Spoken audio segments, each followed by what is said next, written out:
Ladies and gentlemen, boys and girls, children of all ages, Lore Sports proudly brings to you the best racing podcast in the world. Now, here's your host, Lauren Leach, the color guy, Mark Allen, the Loose Lugs Racing Podcast. Hey everyone, welcome to another edition of the Loose Lugs Racing Podcast, presented by the Corp Racing and Valley Gasket. Thank you, Tim, Ben, and Carrie, for all that you do for us in all of the racing community and the rest of the communities, because we know you're stretching out other than racing too. So thank you for all that you do for everyone that you do it for. It's amazing what you do. Mark, episode 184, man. How are you doing? All right, man. I'm not in the man cave, man. I'm out camping in Wisconsin nature here, man. I'm at a county park over by Stevens Point, and I'm enjoying this late summer weather, dude. It feels like August around here. Yeah, weather-wise, it's been fantastic over the last week. Couldn't ask for much better, that's for sure. It cools off at night where you might need like a sweatshirt, maybe not even. It's been absolutely perfect lately. Yeah, I've been up. I was celebrating my mom's 92nd birthday. You know, they had Marshfield going on last week, and yeah, there was other stuff going on. But man, I had to celebrate mom. You know, so she's 92 and doing really well. And then guess what? We're going to start getting back in the saddle and start doing some more racing here, buddy. Oh yeah, yes we are. That's for sure. Well, happy birthday to your mom first off there. So happy birthday to her. We got another good one coming ahead for you. We got Brandon Reichenberger coming on, who's the defending Midwest Truck Series champion, and also looking like he has a pretty good shot. He's 4 back of Grant Griesbach with 4 races remaining, so it's going to be a tough battle between 2 of those great competitors. Of course, we had Grant on a few weeks ago as well, so excited to see how that season ends. But going into Jefferson, where Brandon's had some success in the past there, so it'll be great to talk to him. Other than that, we're going to do our usual stuff, man. We're going to talk some racing, some things that happened, some news articles, and all of that. So it's going to be another good one. I have to share this, though. I forgot to do this last week, and I know my screen is going to be a little blurry here. This is from 483 Wood Wrights, 483 Wood Wrights. And this is a awesome picture. If you go to their Facebook, you can see it a little better. This was a gift from Kyle By, who helps out in the Wisconsin International Raceway Tower. It's just an incredible plaque and decoration that he creates. If you go out to his Facebook, again, that's 483 Wood Wrights. You can see all that he does. So it was a great gift that he ended up giving up here. So I want to support him in what he's doing. He does some great work. I know he did something with Gertrude's too, which we support with Dan and Ginger owning that deal and the best ice cream in town. So he does some awesome work there. So I just wanted to share that. Looked pretty cool, man. Had a little shine on. Almost looked like a Hendrick Motorsports kind of emblem with the shine on there, man. But actually, you got it corrected and cleared up. Looks pretty cool, man. Yeah, I'll share. He's shared it as well, so I'll share his post on our page there so people can see it and reach out to him. But Kyle By with 483 Wood Wrights, that's WOODWRIGHTS on Facebook there. So go check him out and get something that you're looking for, because he's done a lot of good things. Go see what all that he's done since he's in the racing community and support someone that is involved in racing. But thank you, Kyle, again. But anyway, let's go out to the hotline and bring Brandon on, man. Let's do it. That's the favorite part, man. We like going to the hotline. Let's do it. All right, Brandon, thanks for joining us here. We were just talking about your Midwest truck season a little bit here. Man, it's been a good season for you in general, but the last 4 races, man, you walked away with a win, 2 seconds, and a 4th. It's been a really good stretch for you going into Jefferson doubleheader this weekend. Yeah, we've had a good stretch of races here. I would say our turning point of the season. And granted, we've had a really good year. Don't kid yourself on that. But after Madison, about 5 races ago, we got home and put the truck on the scales, and we're going through it and found some things wrong in the rear end that felt like we're kind of our Achilles heel all year. Just never could get over the hump and never could get the feel that I was looking for, that I thought I had last year. And We went back to the truck and found that problem. And since we found that issue and went back through our rear end setup stuff, truck's been back to what I remember it feeling like a year ago. So just taking it one race at a time, and trying to stack top threes and top fives if we can. It ain't easy defending that championship, is it, buddy? No, not at all. The Midwest Truck Series, I've said it for a couple of years now. I think it's the best thing going when it comes to racing, for sure, up in the Midwest, if not nationally across the country. With whatever with everything they've been doing and the quality of drivers. You see a lot of super late model drivers coming in now and dipping their toes in it, whether it's full time, whether it's part time, and I think there's something to be said about that. And yeah, I mean, certainly defending any championship, you've got to have a lot of luck that goes along with getting one, much less trying to defend one. And Grant Grace Bach is in the 60 team. They've had a good year too, and it's going to go down to the wire. And good quality team, good, obviously a very good race car driver that we're up against, and got ourselves a good battle, and should be fun. Yeah, you're going up against Grant.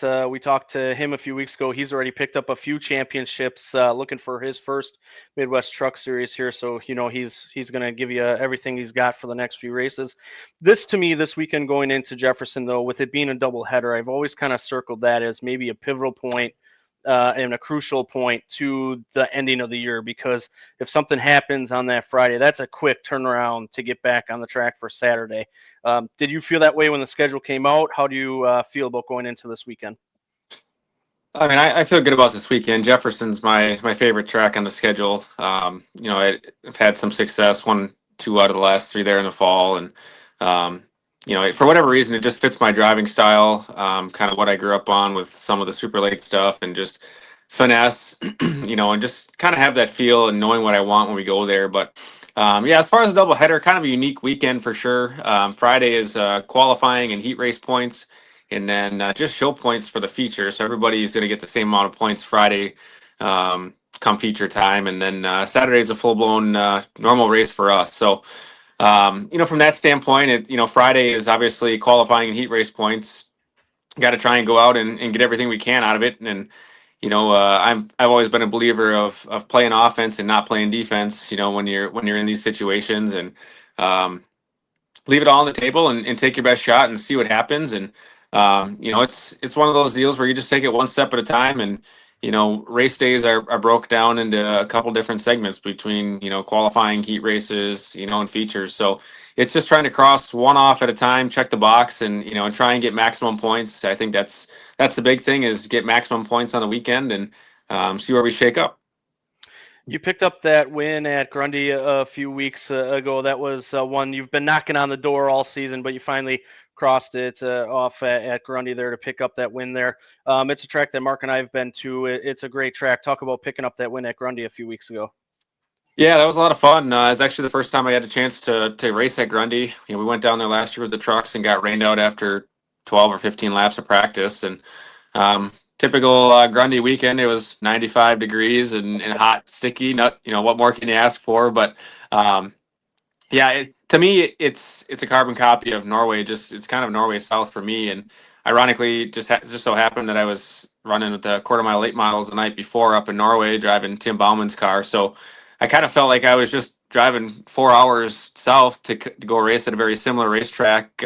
Just had two bumps at both ends of the racetrack as you enter the corner. Other than that, it to me, it felt like it raced the same. A lot of characteristics were the same. So yeah, I enjoyed Grundy. It was a fun racetrack, had some character to it. You could run both lanes as needed, and allowed a guy to have some maneuverability and be able to put his truck in different spots. And I think some of the characteristic with them spraying the top side, if you had a good enough truck, you could run the bottom and make that work too. So yeah, it was nice to kind of get that monkey off our back, if you will. We had finished second 3 times, I think, prior to that. So yeah, second's good, but winning is so much better. Second's the first loser. We all know that, ain't that right? Yeah. Yeah, for sure. Hey, man, talk about Jefferson, man. You get around that. You wheel around that little bull ring pretty good, too. Yeah, Jefferson, just like I said, it fits my driving style. I was brought up on a lot the finesse and being smooth. So there's a lot of that goes into making good laps at Jefferson and just being able to carry momentum, but also keep your tires underneath you too when you launch out of turn two, especially. I mean, I always compare it to you kind of just coming to a complete stop in a Walmart parking lot and then taking off down the back straightaway. And then turn 3 and 4 is its own animal. A lot of people that I've talked to have compared it to Rockford. I never raced there, but the first year we went there back in 2022, we were running 3 feet, 4 feet off the wall, which was really cool. And myself and Paul Schaefer Jr. had a good battle there, and the groove's kind of shifted a little bit since then. So I feel like every time we go back there, there's a little different variable as far as turns 3 and 4 and what's that ideal spot to get around there. And obviously with the racetrack coming up and them having to put that curbing in, that's changed a little bit of how you enter the corner and how you get off of it too. So at the end of the day, it's still Jefferson. It's still the little bull ring out in the cornfield, and I love it. Yeah, how much experience do you have with the new track layout there? Because it has changed a little bit. I think you dealt with that maybe last year when they were going through some changes, but it happened again earlier this year where they had to make that change kind of permanent, or for the season at least. So how much experience do you have with that new layout? Just the race back in July with the trucks. We had when the track initially peeled up last year, they had put some cones out there and had about 6 of us go out and race around the cones to see what we thought of it at the time. And obviously what they've put down now is, I think, a better solution to at least get them through the end of the year, more raceable, obviously. And it's certainly changed. Where we're at. The bottom is essentially what used to be the outside now. So we're running 5 feet higher, and it doesn't look like there's banking down there. But if you're in what is now the top groove, there's a little bit of banking another 4 or 5 feet up. So kind of tried to study some of the Casey Johnson habits when we were there with the Super Lates the last time, because he's, in my opinion, he's the wheelman there. He's the guy to beat, and if there's anybody to learn some good habits from, he's the guy. You talked about learning finesse and all that, and keeping the car underneath you. I know your dad obviously went into a couple of Hall of Fames this year, and well deserved for that. But also, you have a lot of experience on a lot of flat tracks where that is the key and where you got to learn that. So is it a combination of what you learned from your dad and then trying it out yourself on the flat tracks there? You talk about the quarter mile there at WIR. Norway, and some other tracks that you've had a lot of success at where they're flat. So is it a combination of what you learned from doing it yourself and from your dad? Oh, for sure. I mean, I wouldn't be where I'm at without my dad along the way. I mean, he's won 2 championships throughout his career and had a lot of success. So, a lot of the things that he was on me for when I was at the start of my career, and really was getting after me for, is a lot of those things now that I'm my own worst critic on, and maybe even harder now on myself than maybe he was at those times, and just trying to get me to where I am today. So I mean, there's no substitute for seat time, experience. When you have racetracks that have similar characteristics, there's things that you remember that either A, went really well, or B, did not go very well, and it's either A, I'm going to make sure I do what works well and make sure I don't do what doesn't work. But it's just a combination of things. And I think, to your point too, the quarter mile at Kaukauna, there's similarities there obviously to Jefferson.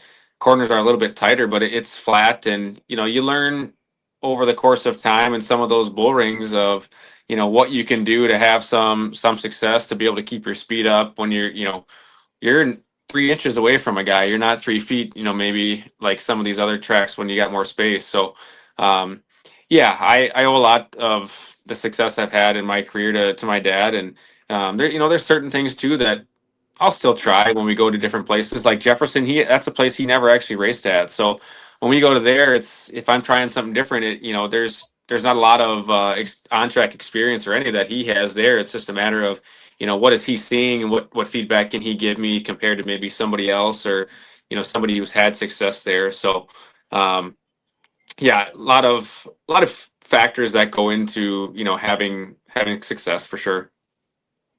But once when you look at lacrosse that comes up, that's its own little different animal over there, and you don't have as much experience on that track over there, do you?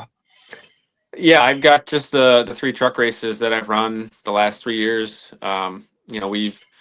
We've we've had some success qualifying there. We've qualified fourth and second. We qualified last year. Our qualifying pace or short run speed's been really good. It's been our long run speed that's been our Achilles heel. So a place like that, we're going back with a totally different package this year compared to what we've gone with in the past, and I feel good about it. I think it'll be able to help us generate some short run speed, but also keep the speed over the course of what I consider long runs, 20 laps for our truck races there, 25 laps. But it's like I said before, it's not just qualifying, it's not just those 8 lap heat races. You got to be able to be fast for those 25 laps, and if you're starting in those first 3, 4, 5 rows, you got to be able to maintain, but also go out and get a couple spots along the way too. Something that's different this year is the trucks go to Oktoberfest and then they go to Halloween, which has happened in the past, but last year it ended up at Oktoberfest there. So you just talked about lacrosse, going back to the Dells where you just were there a week or two ago. Talk about kind of ending your year at the Halloween. Yeah, it's something different. I know when Drew sat down, put together our schedule, he mentioned, he wanted to have somewhere where you could have time to celebrate a champion and things like that. And, I thought it was cool last year to be able to celebrate it at lacrosse, but, you've got a big 8 race following. So there's not a lot of time post race to be able to go through with a lot of that fun aspect of that experience of it. So, yeah, ending in Halloween, I feel like the weather is always a big factor there. I'm kind of treating it as if we've got essentially 2 full point races and one, the Friday night show at Jefferson here. That's kind of the I guess meat and potatoes of it, if you will. If you end up going to Halloween and it's sunny and 70, great. But that's one that you get into October, the weather becomes a factor, and if we end up settling it there, great. Grant's been really good there this year. I felt like we made some improvements on our truck here the last race out, and from what we've been in the past at the Dells, this last time out, we were really good. I think those cautions at the end hurt us a little bit with our tires, but at the end of the day, it's going to be a dogfight, and I just hope for everybody to have a good clean race and we can battle it out, or a good clean couple races at the end of the season here, and we can battle it out and see what happens. Kind of compare your seasons for me here last year, from last year to this year defending. What feels different? What is different? Last year you were kind of being hunted for the championship. This year you're kind of yo-yoing back and forth between the hunter and the hunted. So talk about how the years have been different for you and maybe your mindset, how that's changed this year from last year. Yeah, last year obviously we won 3-point races throughout the year. But we really, last year I really didn't make a charge until about July at the Jefferson race. I was kind of sitting around that 4th place, and and then at Jefferson there was a lot of guys that had trouble, and we were able to capitalize. And then after Kirkwana took the point lead, and there was kind of those, the rest of the way it was a weird feeling. I'd never really had been in that position before, in obviously a series like the trucks, and for me it was a lot of unknown at the time, and whereas now I've had a little bit of experience with with this point battle, and obviously Grant's been leading most of the year, and at Slinger I think it was 29 points, and then it's just kind of been slowly nickel and diming to get within 5, and then I took the lead by 4 at Grundy. He took it back now by 4 after the Dells. So I mean, we're talking a matter of one qualifying position and one feature position. I mean, you're within 5 points going into that last race. It's one position that could be the difference or be a tie, throughout the year. So, from that aspect, obviously when you win races, you feel like you're having a ton of success, and at the same time, I've got 3 second place finishes to go along with a win. So, it's hard to say, we've had a bad year, but we haven't by any means. We've had a really good year. It's just that Grant's had a really good year also, so when you look at that, look at where we're at, it's just 2 guys that have had a lot of really good fortune, a lot of really good runs, good strong trucks, good teams, good people around them, and got ourselves a good dogfight. And I think the world of Grant. I think he's a great race car driver. Scott Lynch is team owner, his truck owner, very good guy. We get along well with those guys, so it's going to be a good hard battle, down to the wire. And looking forward to just trying to do whatever we can, get maximum points, and have some fun along the way. Yeah, we expect this whole thing to come right up to the last lap, But hey, man, one thing that was really cool this year, I was running into you all summer, man. You're helping somebody else. You're on Brian Henry's team, man. It was, come down there and chat with you. Well, how you were involved in there, it was quite a challenging season for that team. Yeah, I mean, that was one of those deals where if there was any luck to go around, Brian had as much bad luck as you could probably find, and it felt like we just couldn't break that streak or that, that bad luck for whatever reason. And, obviously Brian's married to my cousin Nicole, and obviously with Chase and their kids kind of all being in the same age range, they all played in the motorhome and the camper, and our wives would hang out in there, and, we're out obviously working on the race cars and having fun at the racetrack there too. But yeah, it's a blast. I had a blast helping Brian, this year, last year. For me, being able to just be at the racetrack and be involved in that is fun for me. And just trying to, help if I can. Obviously they made the switch to the 1070 this year from a tire standpoint. That's what we've been running the trucks for the last couple of years. So just doing whatever I can to try and help Brian have success. And whether I'm a part of it driving, whether I'm a part of it from a crew member standpoint, with Brian, I just want to win. I don't care what my role is. I just want to go win and have fun and have success. And, for me, when I'm, helping Brian, from that standpoint, watching him have success, on those good nights is just as much fun. So, it's a challenge. I think that's what's fun about racing is it's a challenge. And, when you're able to hit on something and have that success and see the car go around fast and handle well, that's what makes you want to keep going and keep fighting. I learned something there. I didn't realize that Nicole was your cousin there, so that's cool to learn. I want to piggyback off that a little more though, because I've been watching James Swan's videos, and you were down there helping him out with the super late, or he would call it the stupid late. So you're helping him. You're announcing at Shano. I'm sure you're helping out other people along the way. That says so much about your character, and something that I really wanted to focus on is you're helping out, Brian and others. You go down to James Swan when, on a Sunday to go help them out at Slinger, and you're helping out other guys, and you're announcing on Saturdays up at Shano periodically. So kind of talk about all the people that you're helping and then announcing at Shano and all the things that you got going on besides racing yourself.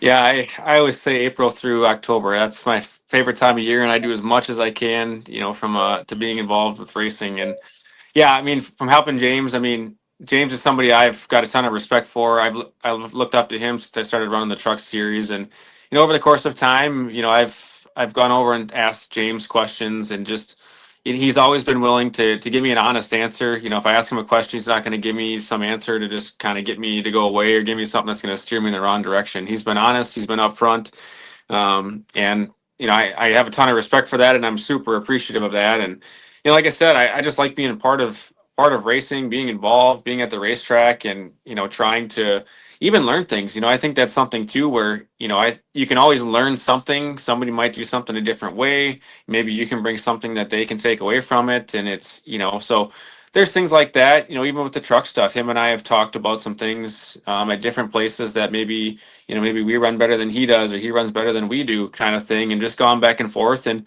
I think that's what friends are about. Having friends at the racetrack and being able to return that favor. When you get the opportunity. And as far as Shano, yeah, I announced up there 5 or 6 times. I flagged up there the last night I was working, and I just love being a part of it. I've always said the best seat in the house at Shano is from the tower. So yeah, it's just a different side of things. I think that's one thing. You see a lot of comments or a lot of thoughts about racetrack should do this, racetrack should do that, and just it's a lot of outside knowledge or outside thoughts that with not a lot of knowledge sometimes. And I think once you get into the meat and potatoes of what actually goes on behind the scenes, running a show, things like that, you learn a lot about how to do things. And obviously being involved with the Quarter Mile Late Model Series too, being on the advisory board there.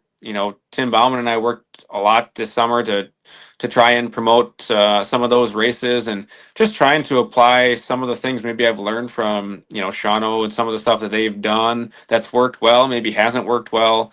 But yeah, from a standpoint of helping others and just working at Shano, I just love being a part of it. I can't get enough racing throughout the summer, and obviously, I Chase loves being at the racetrack too. So, my wife doesn't always come to to Shawano, but throughout the year she'll come, and her and Chase will hang out in the tower. They've been super accommodating for us from that standpoint too. So, that aspect of being able to spend a little bit of time with your family at the races is a big key too. You mentioned Chase and your wife there. It's been a challenging couple of years for you guys, and that was brought up during the broadcast at Oktoberfest and through socials and all of that. If you would like to, I'd like to, I think a lot of fans that have tried to keep up as much as they want would like an update on Chase and how your family life is, if you would. Yeah, absolutely. Chase is doing well. He's progressing. On track and sometimes better. We actually went to Cincinnati about 6 weeks ago.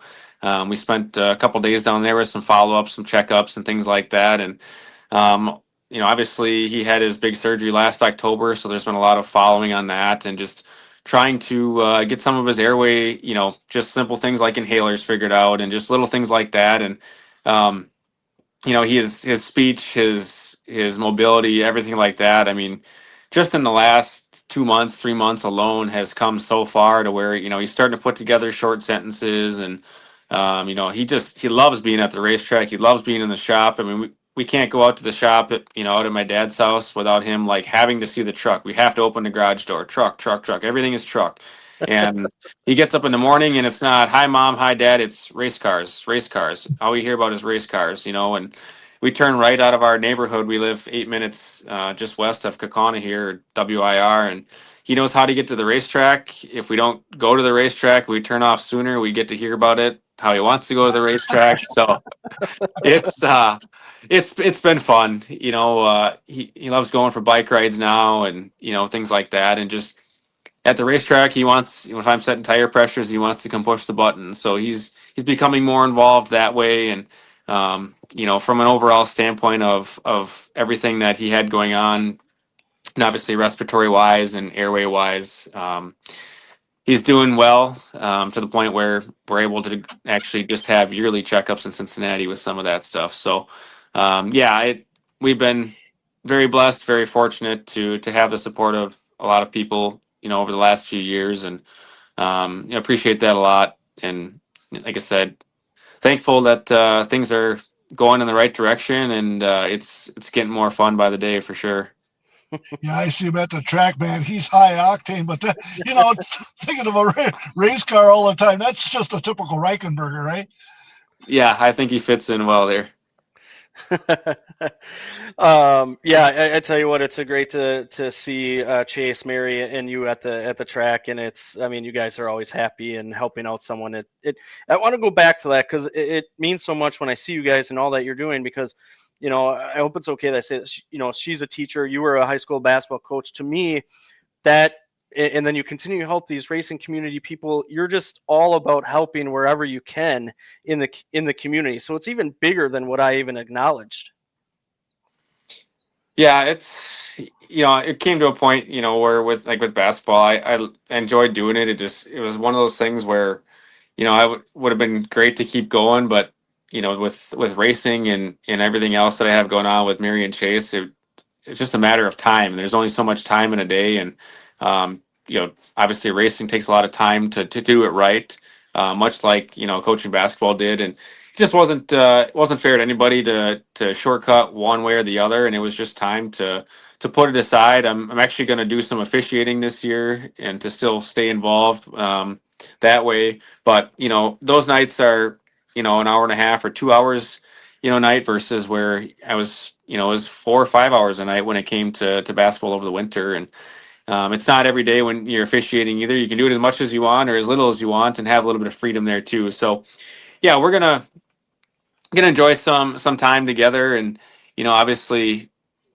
like I said, there's when you have a lot of irons in the fire, it's all got to work out for it to keep going. And I'm obviously I'm involved with Shano and stuff throughout the summer. I'm at the racetrack helping others when I can, and quarter mile late model advisory board. Just I've kind of taken the lead with a lot of the promotional stuff with that, and been working with, worked with Tim Bauman a lot this summer, and just a lot of things that take a lot of time. And I love being involved in that stuff. It keeps me busy. Anything racing related, like we've hit on, is right in my wheelhouse that way. So and I love being involved with it, and just if I can make it work, I want to do it.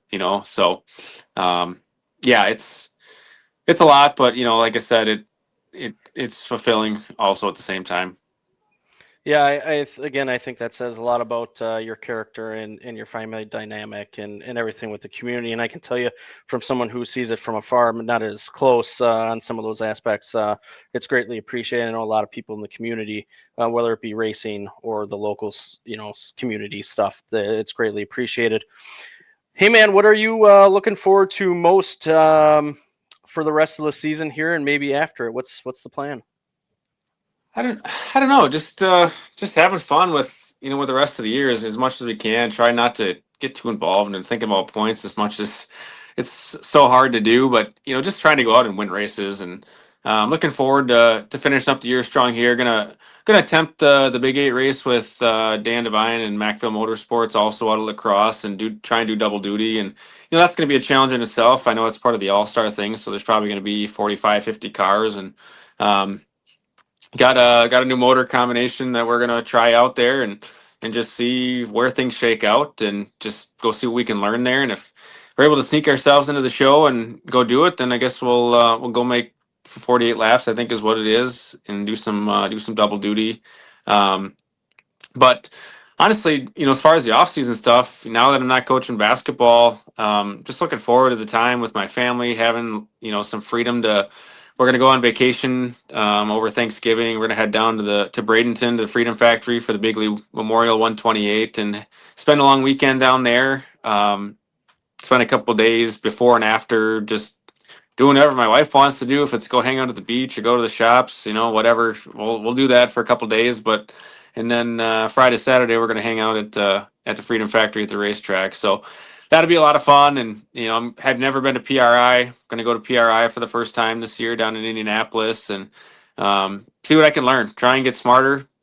See what see who I can talk to there, and I'm always about that little extra edge, having that extra leg up, if any way possible. And there's always something you can learn. You can never know too much, especially when it comes to race cars and technology, and what's going on. And maybe something that you learn works for you, maybe it doesn't, but at least So just looking forward to having a little extra time to be able to put where we want. And my dad and I have a quarter-mile late model that we bought over the summer, that we're going to get ready to go for next year. And so we got enough projects going on from a racing standpoint too. So it'll be nice. My dad's retired now, and he's got time during the day, but it'd be nice to spend some extra days in the shop with him over the winter, and just enjoy a lot of that stuff, and take advantage of the opportunities from that aspect.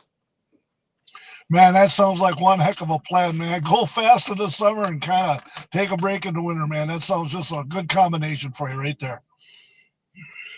Yep. Keeps me busy. Well, hey, man, we wish you well on the rest of the season here. Like I said a few times here, we appreciate all that you do for the racing community, us coming on here, everything that you're doing in the local community. It doesn't go unnoticed. We appreciate you, Mary, and Chase, and we enjoy the hell seeing you all three just smiling and having a blast down there. So glad to hear Chase is continuing to get better and figuring things out there. Means the world to us to hear that too. So appreciate it, man. Can't wait to have you on here and try to go win a championship here over the next few weeks.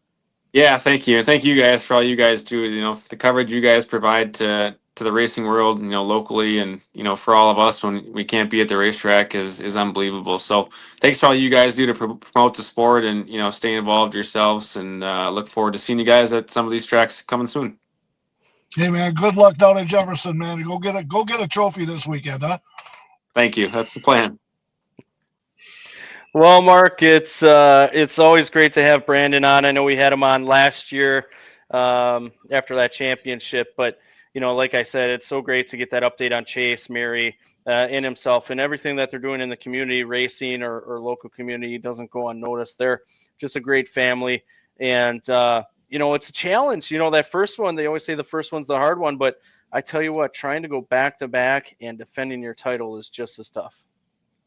It's just as tough, but man, yeah, here he's got a win and a couple second places and fourth place. We expect this one to go right down to the last lap, man, and we'll see that down at the Halloween here in the middle of October.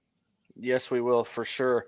As far as Jefferson's schedule looks like for this upcoming weekend, Thursday they got practice, and then late model sportsman, hobby stocks, and Midwest Truck Series over the 2 days there. So they got a great weekend. And then, that's all part of the Wisconsin State Championships. They also got a round 2 the following weekend with internationals, bandits, legends, bandoleros, and six shooters. So this thing spans over 2 weekends, but these 2 days for the Midwest Truck Series are going to be crucial.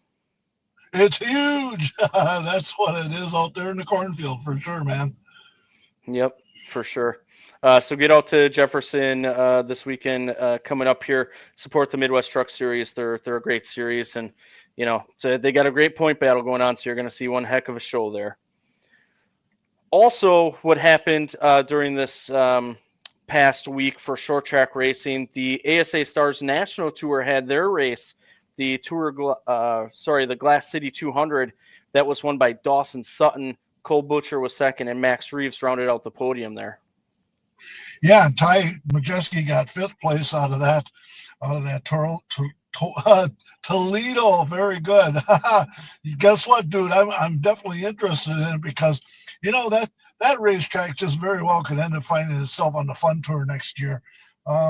Unfortunate for Penn Sauter, and Derek Krause. They both made the trek over there. Neither one of them even got to 30 laps, so it was a tough weekend for them over there. Yeah, it was a tough weekend, but it looked like a great show. And yeah, you're right. It's one that could get on our list here. It's on the list. We just got to find a way to get out there and make it work. We've seen Dawson Sutton. We've seen Dawson Sutton when he flat out won at Milwaukee, and he showed his talents right there. Been dabbling around a little bit in the truck series, man, but we see talent from that Tennessee driver down there. Yeah, a little more consistency in the truck, which I expect over the next year or so with him getting a year under his belt. I think you'll see that very talented driver for sure. Speaking of Cole Butcher, he just had his debut over at Bristol as well. So, he keeps rising as well. He was leading at the beginning of the 3rd stage, but he was on old tires, man, and he just but he was relevant, man. Looked good in that red 62 truck. Yeah, absolutely. And also what happened, and Max, let me continue on here with the ASA Stars National Tour. Max Reeves being with Joe Gibbs Racing and being mentored by Bobby Labonte. He'll be one to watch out for too. So definitely some good talent there in that race this past weekend, as usual. Jared DeBoer won the Tundra Series Bev Aschenbrenner Memorial at Marshfield Super Speedway. That was a big race this weekend up there, and great to see great weather for the Tundra Series. They needed that for sure, and Jared DeBoer ended up coming on top for that one. Yeah, he beat out Justin Mondyke and Johnny Beal. If you beat Johnny Beal at Marshfield, you definitely have done something, It's good to see Travis Vohm and the rock star Brock Heinrich topped off the top 5. So looked like a pretty awesome show. Good to see some of the travelers from the Valley go up there. Andy Monday ran, and Lowell Bennett was there. And Randy Schuler even got to run up there too. So good to see the boys traveling a little bit and heading up that way. It was very good to see. Yep, absolutely. Caden Honeycutt won the Cars Tour race at South Boston Speedway. Keelan Harvick picked up his 3rd Pro Late Model Tour victory in 4 races as well. Yep. So, I saw some highlights of that one. It looked like a good show down there. Then the ARCA Series, which was at Bristol there. Brent Cruz won that and captured the E-Series owner's title for Joe Gibbs Racing. Isaac Kitzmiller was the E-Series champion, and if that name sounds familiar, his father is Jason Kitzmiller in that 97 car, so good lineage there. Yeah, Cruz led 204 out of a 200 lap race, man. He led every lap, just like he was dominant. Fourth win of the year for him, and yeah, Gibbs's 50th overall ARCA win. So, yeah, that was he cruised all right, man. He was up front for that whole race and got to watch that one. And nice way to start the Bristol weekend out. It was. Also, speaking of the ARCA Series, the West Series race was at All-American Speedway. Robbie Keneally won that one. I've heard that name before, so yeah, we'll see what that goes. If he'll come around some more. That name has become popular. Yeah. Then let's move on to the Truck Series here at Bristol. Mark, we just talked about the ARCA Series having a good start there on Thursday. The trucks continued it there. Riggs tried to go 3 wide, but there was contact, and he would spin on lap 1. So he was going to have a challenge coming back through the field. Garcia would win the stage. Riggs ended up getting back to 9th before the end of it, though. Yeah, he tried to get down low, and he dive bombed a day in the 7, and all of a sudden didn't even make it through the first lap there. Yeah, spun out, and he went from 7th to 36, and probably have to say he probably passed the most trucks on this evening. I would say, yeah. Stage 2, then Garcia had no power steering, and then also thought he was blowing up there. He had a great night going. Obviously, we just mentioned he won stage 1, so unfortunate ending for the 13 truck there at Bristol. Yeah, he was on the pole, man. Yeah, and he won that first one, but it's impossible to run Bristol without power steering. It's impossible to do that, man. It is, yep. Honeycutt would get on the back bumper of Ankrum. Ankrum would spin and brush the wall. Everybody got by somehow. Heim would win the stage, but it was an awesome battle with Riggs to end it. Yeah, there's 2 different grooves for sure, man. But boy, Riggs was just wow. You could just see the power in that truck to come back 36 and come all the way through like that. He was the powerful truck to beat there, man. Yep. Riggs would go on and win the race over Rhodes, Heim, Majeski, Hemrick, Tanner Gray, Mozak, Perez, LaJoy, and Crafton. Garcia did end up with the fastest lap pretty early on there, 15.658 seconds, which equals 122.544 miles per hour. The points now look like this. Heim with a win, Riggs with a win. Hemrick is plus 51, ties up 46, Enfinger plus 29, Ankrum plus 29, Honeycutt's up 18, Carruth is up 14, Garcia is minus 14, and Chandler Smith is minus 24. He also had a challenging night at Bristol. Yeah, he had a fuel pressure pickup on there, and he was out in that first stage. And unfortunate for him, man, because hey, that was my pick, and we know how Chandler Smith could get around Bristol, so that was a missed opportunity there for them. But that was just plain downright domination by Riggs. Hey, Ben Rhodes finished second, man. That's the best I've seen him run all year long, man. He had a shot there at the end, and unfortunately got second place. Hey, he beat out Heim time. Anybody that can beat that 11 truck, you've actually done something this year. I thought about that as well.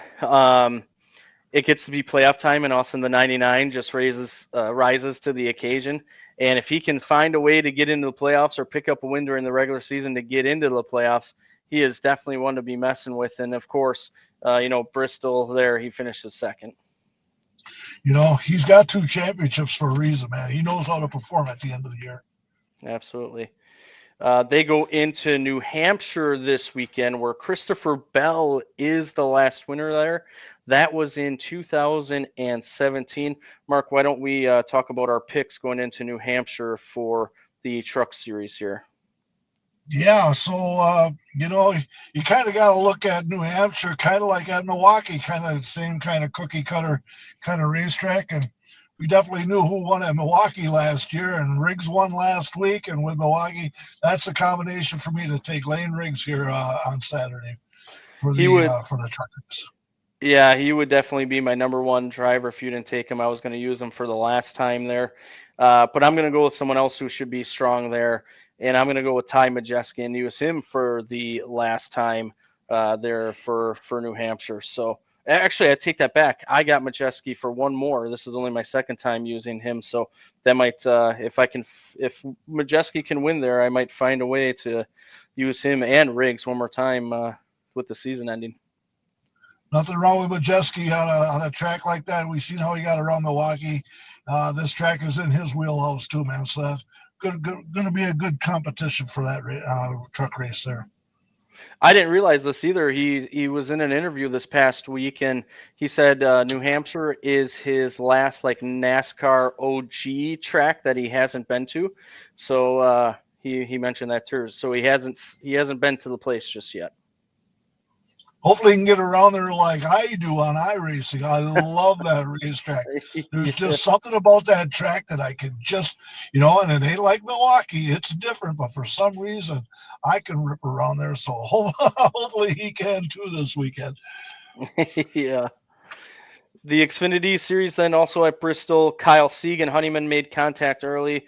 Kyle Sieg started a spin and would get into Ellis. They both ended up saving it, which was amazing. Caution did come out there, but Sammy Smith also had an engine issue and had to pit. It's been a rough start for him here in the playoffs. Day would also spin while trying to go 3 wide, and Parsons would get a piece. Creed would find himself speeding under that caution, but Allgaier would win the stage in a 2-lap shootout. Yeah, Corey Day, he wasn't clear of Jesse Love there and caused an issue there, but Allgaier looked like,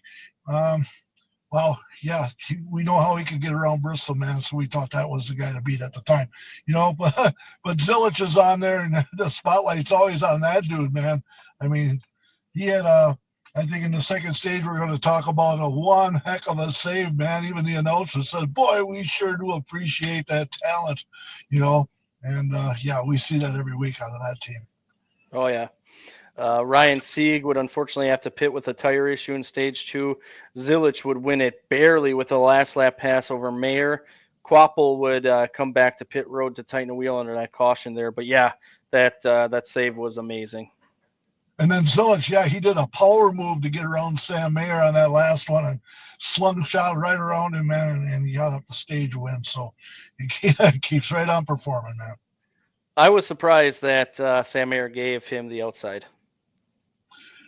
Well, it was really strange, man, with this JP1 on there. Or was it PJ1, JP1? I get them two mixed up with jet fuel.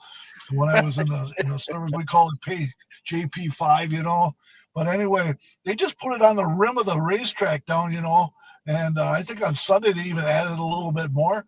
And it would perform for a little while, and then all of a sudden people would kind of yonder or go up to the top groove, and they would make that count, So, they put it on awful thick around that corner, on the corners like that, and you could see a lot of guys that were using it. That was the preferred line to get around there. Yeah. Dye would spin later on. Ware would also spin. Love would have a tire issue, but Quapple and Mayer would make some contact. Both would get into the wall. Allgaier and Jeb Burton also made contact. That was almost big there. Creed and Jeb Burton would also make contact just after that, which would stack it up. Taylor Gray would end up spinning and then saving it coming back on the track. There was another amazing save. Harrison Burton would get a piece. Alfredo would hit the wall trying to avoid there later on. So there was a lot of chaos happening, but that ended up saving Love a little bit there since it was coming to the end. We all know when they come sliding down across the apron, and then they're going to fly back up onto the banking like that. And usually, more times than not, it ends up looking like bowling, man. They all just wham everywhere. But, yeah, Gray got away with one on that one, man. It's amazing that nobody piled into him. Yeah. Almirola, though, would come through and win the race over Creed, who finishes second again. That's amazing. What is it, 15th time, 14th time, something like that? Yeah, I think it's 15, ain't it? Hard to keep count, man. 15 times being second, man. One of these days he's going to break through. That'll be one hell of a celebration when he finally gets it, man. He's so close and just hasn't gotten the finish yet. Yeah, it's 15th time there that he finishes second. Mayer would be third. Quapple, Zilich, Allgaier, Harrison Burton, Eckes, Clements, and Poole, the rest of the top 10 there. The fastest lap would go to Zilich, 16.024 seconds, which equals 119.745 miles per hour. Zilich is up 85 points. Allgaier is up 53. Mayer 35. Quapple up 16. Harrison Burton up 9. Jones up 8. Creed plus 7. Taylor Grace plus 3. Sanchez is -3. Love is -3 as well. Hill is -16. And Sammy Smith is -24. And they don't race until Kansas in a few weeks. Yeah, Sammy Smith sure has dug a hole here. It's going to end up being probably a win only to get in on there. Yeah, Zilich and Allgaier both led over 90 laps of that race at Bristol, man. But just at the end, Almirola showed his true colors on there, man, pulled off the win. Once when he got out front, and it was hard to beat him. So congrats to Eric Almirola on that one. Yep. The Cup Series then, boy, a lot of tire issues early on, and that would continue. Barry would be on fire. The rubber built up under the rocker panel and caught fire. Bowman would spin after being squeezed by Herbst. Blaney would win the stage barely over Gibbs. Larson was caught speeding under that caution. The tires looked like they fell off, about lap 40 or so. And when they took the first tires off, and they roll them around the front end like that, you could just see how much there was more white than there was black on them tires, man. Instant fall off. That fire for Barry, that was a scary kind of deal, man. He didn't even make 70 laps, and he had to bail to get the heck out of there. I'll tell you what, with these tires, man, it's what NASCAR wanted. It's what the drivers wanted. You and I would probably say, gee, it'd be nice if they could get 20 more laps out of it. Once again, we've seen them mount another set of tires for everybody. Talk about being busy to get all them tires all lined up and get them all out there for that extra set of tires, because we were ripping through the tires, man. It was quite the strategy on that one. Yeah, it was. I would like it to see the tires last longer. I think there's a difference between tire wear and what's been going on. They said just a couple of degrees made that, but that's what the industry asked for and NASCAR asked for, so the tire was doing their job. So it was nothing against Goodyear there, but just kind of interesting situation again there. It makes it for, I like the fact that it is a factor in there and you have to take care of your stuff. But at the same time, I don't want to see it necessarily ruin someone's race because the tires are that bad. You know what I mean? There's a happy medium, I feel like, somewhere in there. And there was so much marbles that was up high. That actually took that groove away. So everybody that was on the outside could only get up to mid-track. They couldn't use that upper part. Amazing to go around with a vacuum cleaner, man. They suck that right up, and you get a couple laps up on top. But a lot of times there was really a lot of tight racing because on the outer groove you couldn't go up too high because you'd be in the marbles. Yep. Yeah, it did. Stage 2, then Herbst and Stenhouse would make contact. Stenhouse would spin. Jones would spin. McDowell would also spin there, part of that incident. Then SVG would spin after some contact with Byron later on. SVG was pretty slow after getting out of the groove. Byron still got the free pass there, which was an interesting call by NASCAR. I guess they deemed him not involved or causing the incident, that SVG was too slow or something they did. But Gibbs would win the stage over Blaney.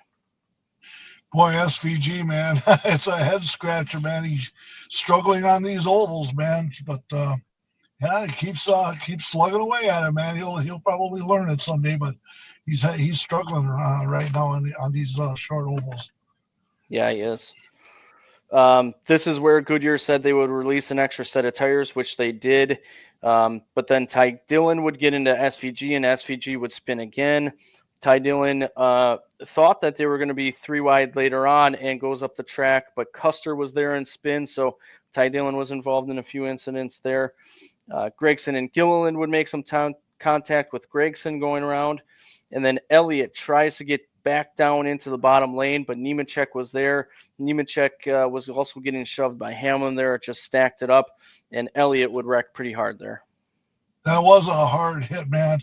And, he figured his season was over right then and there. But, he wasn't cleared. He got down, and anybody would say that Nemechek got into Elliott, but the 11 was behind him, and it was kind of an accordion kind of deal, and that was unfortunate. Hey, they said something during this part where, Toyota through this this 3-race segment here, they've led over 700 laps, man.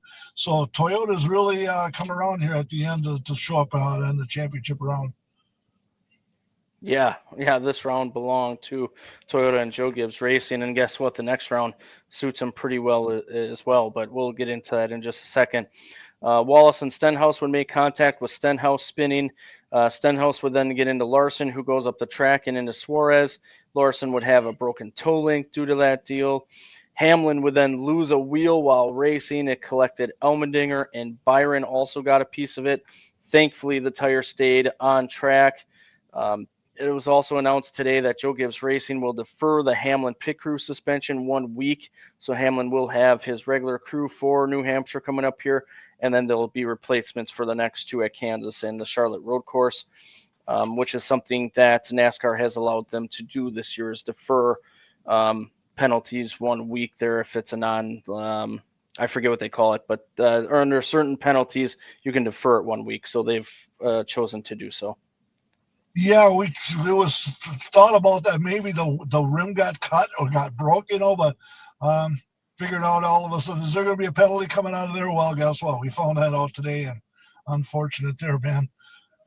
Boy, the tires got good grip, man, when it's running all by itself. He goes around the groove really good, man, but dangerous kind of thing. Good thing nobody hit it. Yeah, and the reason it got cut, they've talked about this because we've seen that a lot over the years, is what happens is when it's loose, it'll act like almost like a lathe, and as that tire goes around, it'll cut the rim, and that's what happens. So we've seen that a few times over the years there. But anyway, Gibbs would try to get to pit road behind Briscoe, but he was going too fast and missed it. He had a good opportunity to win there, and it went away right at that moment. And then Cindric started on fire like Barry was. They got the fire cleared and got him back out amazingly. They just sprayed a little stuff on it. It went out. He went back out. I think I heard him say on radio today that he wasn't even sure if someone was in front of him, but they said go, so he thought he was okay with all that smoke in the cockpit. But he definitely inhaled some like Barry did. Both very scary. I'm glad everything was okay there. And that put him on the cut line there, so he would be the last one in at that point, but it would get pretty close. Also starting on fire would be Fincham, but they kind of cleared it as quickly as Cindric, so that wasn't a big deal there, but a couple of scary fires this weekend. It was, man. That rubber gets packed up underneath there on the exhaust pipes. And that, too, I thought Cindric should have bailed. That looked worse than Barry's. Yeah, and then all of a sudden, hey, take off. And all of a sudden, they had the in-car camera. Like, how could he possibly see? And breathing that stuff and everything like that, kind of a scary kind of deal, man. But, they got him back out. It helps to get some airflow through there. I wonder when the races are over just how many fires they have to tend to. Because every time that they stop on pit road, you can see the brake rotors and they flare up a little bit. I bet you pretty much every car that comes on the pit road at the end of the race, I bet you they're dealing with people standing with fire extinguishers waiting to put fires out. Well, and this week, especially with the tire wear and the tires coming apart and leaving that many marbles, it gets stuck up in that rocker panel there and starts to go. So, I'm certain I'm betting that they had people ready to go on pit road when they pulled in. But Custer and Wallace would make contact going around Brad Keselowski on better tires. Wallace would go hard into the wall. There was some pit strategy just before this happened. Bowman pit for 4 under green, Hocevar for 2, Zane Smith for 2, and then the rest of the lead lap cars would pit under this caution. There would be green with 4 to go, with Hocevar, Zane Smith, Bowman leading, and you knew Bowman had to win there to make it in over Cindric. But Bell scoots to the lead on the restart, takes a bump from Brad Keselowski coming to the checkered flag, and would win. So it was Bell, Keselowski, Zane Smith, Blaney, Logano, Heim, Hocevar, Bowman, Briscoe, and Gibbs. Bowman, Austin Dillon, SVG, and Barry all eliminated. Going into this round here, the points shake out like this.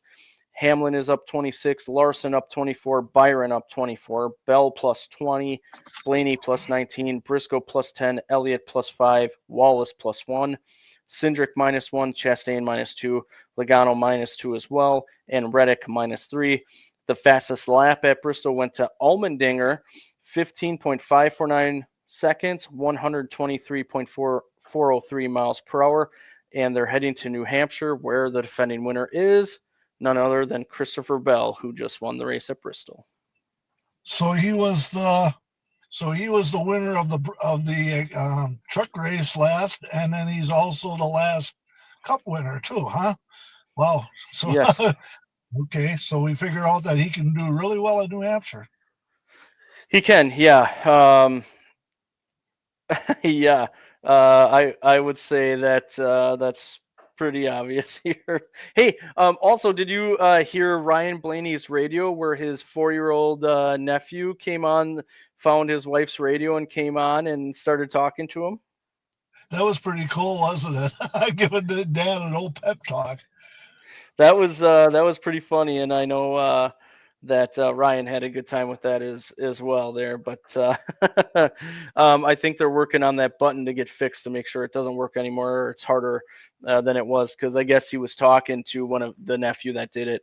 He was talking to the nephew before the race and explaining it to him, and sure enough, during the race, it happened. Luckily, I think it happened under caution, and Ryan was pretty relaxed there. I think that also helped the situation.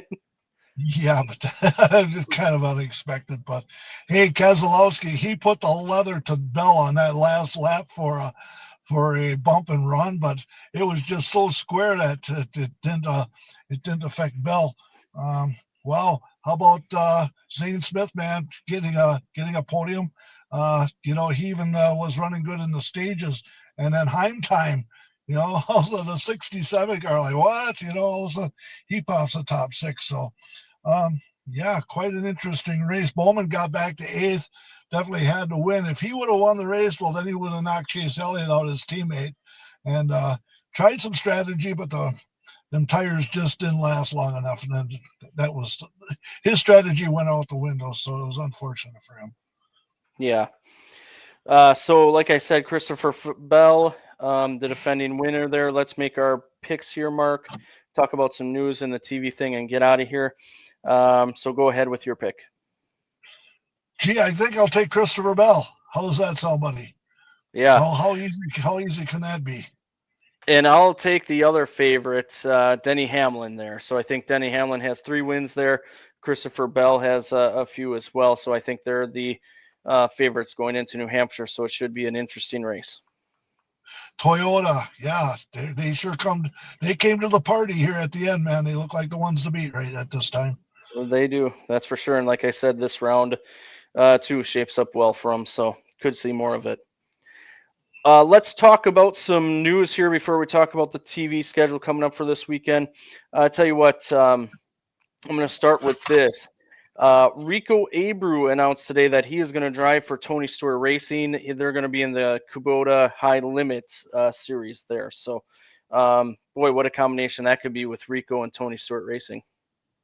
Absolutely, for sure. And hey, man, speaking of Tony Stewart, this was a little bit of a scary wreck that he had when Doug Coletta came over into his lane and put him on his side and apparently knocked him out. He said he had a hell of a headache afterwards, man, but that could have been a lot worse than what it was. So good to see Tony Stewart being all right out of that one. Yeah, scary incident there. Tony said he didn't remember a lot from it. So just thankful that he's okay, absolutely. And then the only other bit of news that I have, and it's a big one, is the IndyCar schedule. So this is what it looks at here. I'm going to zoom in to make sure I get this right. So starting March 1st, they go to the streets of St. Petersburg. March 7th, they go to Phoenix, where they haven't been, I think, since 2018 or so, which is also going to be a combination race, and I'll talk about that in a little bit. March 15th, then they go to the streets of Arlington, Texas. March 29th, they go to Barber Motorsports Park. In April, the only race in April that they have is April 19th, the streets of Long Beach. In May, starting with the 9th, they do the Indianapolis Motor Speedway Road Course. And then, of course, they go to the 110th running of the Indy 500 on the 24th with a bunch of stuff practicing and qualifying and carb day in between there. And then after Indy, they go to the streets of Detroit on the 31st of May. In June 7th, they go to Worldwide Technology Raceway in St. Louis there. Then Road America on the 21st. So glad to have them up here again at Road America. July 5th, they go to Mid-Ohio. July 19th, they go back to Nashville Super Speedway. In August, they have 4 races. The 9th, they're at Portland. The 16th, they're at the streets of Markham. And then a double header here at the Milwaukee Mile. August 29th and 30th, back-to-back days, back-to-back races there. So they're coming back for a double header. Milwaukee showed out, so they deserve as many races as they can get. Kudos to everyone that attended that event. Job well done. And then they end their season September 6th at Laguna Seca. So it sounds like Laguna Seca is going to be the ending race, championship race for years to come here. So that's what the schedule looks like. And I'm going to dive into it a little deeper here. So the Saturday, March 7th race at Phoenix is with NASCAR. So the Cup Series is there, Xfinity is there. It sounds like it'll be a doubleheader with Xfinity there. And I think it'll be, the race will likely be before the Xfinity in the early evening. So it'll probably be mid-afternoon out in Pacific time there. Nashville moved to July. A night race will follows that. It also increased to 400 miles there in Nashville. I think we talked about pretty much else. Unfortunately, there is no thermal or Iowa this year. I know we're really disappointed about Iowa.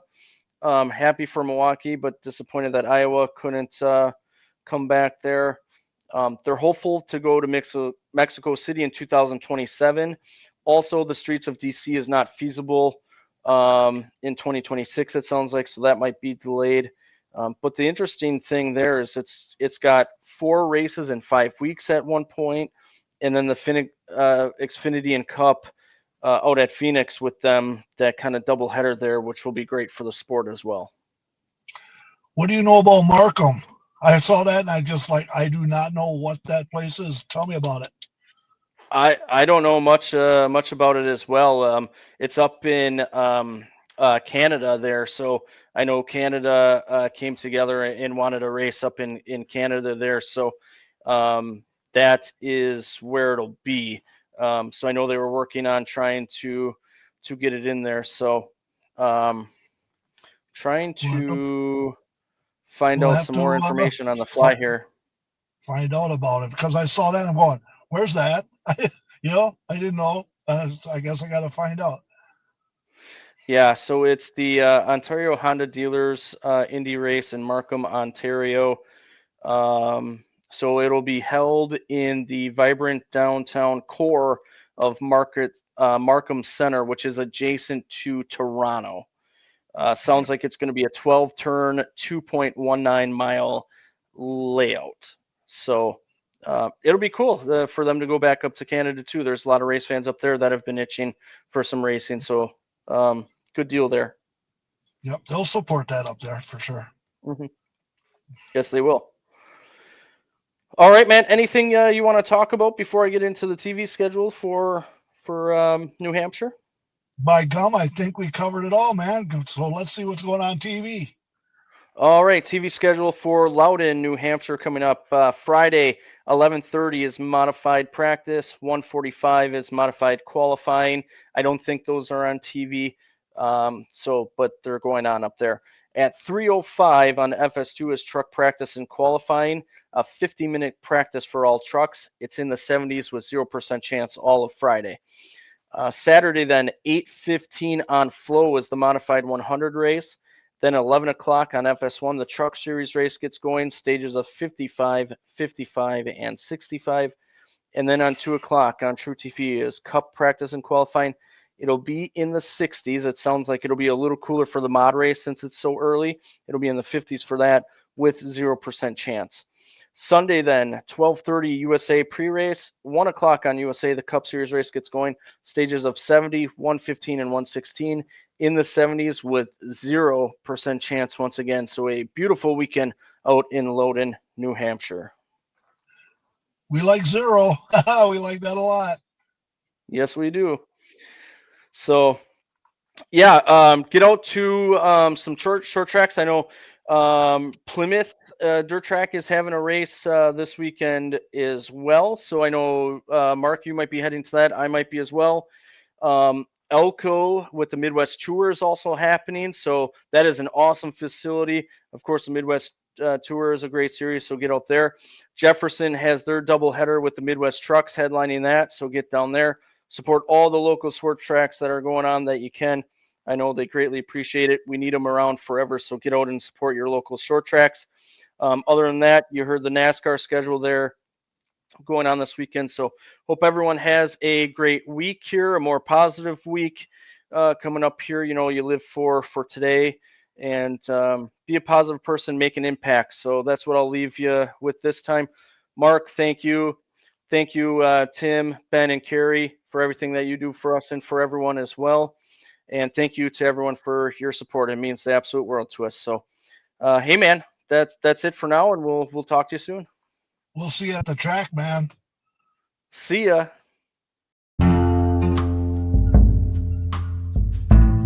This has been a production of Lore Sports. Hope you all enjoyed it, and thank you for listening.